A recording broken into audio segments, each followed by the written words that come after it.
about Islam, number one. Number two, we need to do vaccination.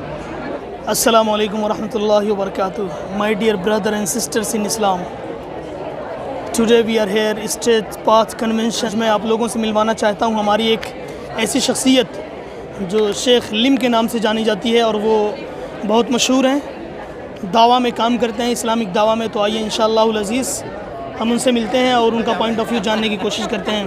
Number one, see, no deny that atheist is the fastest growing, I use the word religion in the world today, and certain atheist is fastest growing. Now, how can we help our Muslim brothers first?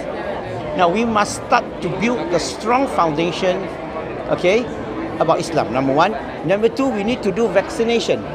What's the meaning of vaccination?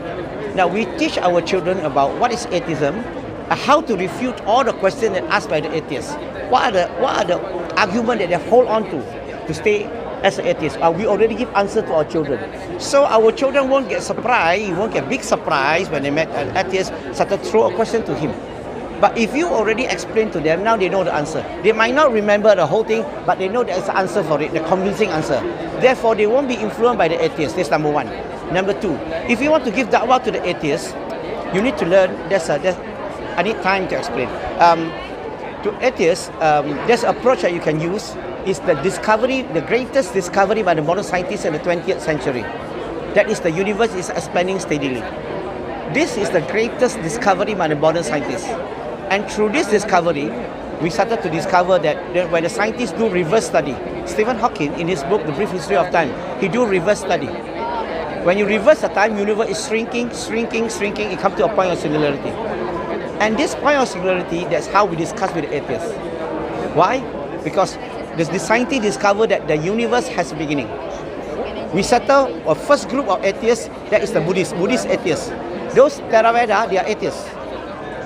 They don't believe in God, but they believe the universe exists by itself. This is the biggest problem, because the science proved to that the universe has a beginning from a point of singularity. That one we already refute them.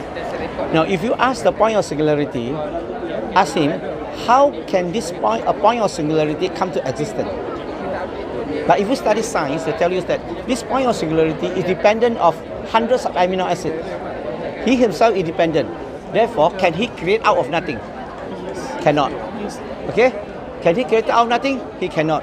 Okay? Can he create himself? He cannot. Is he the creator of the universe? No. Then what theory or argument do you have? There's only one way. He has been created by a creator out of nothing. That's why when the creator created the whole universe, in short, the whole universe come together, time, space, and mass.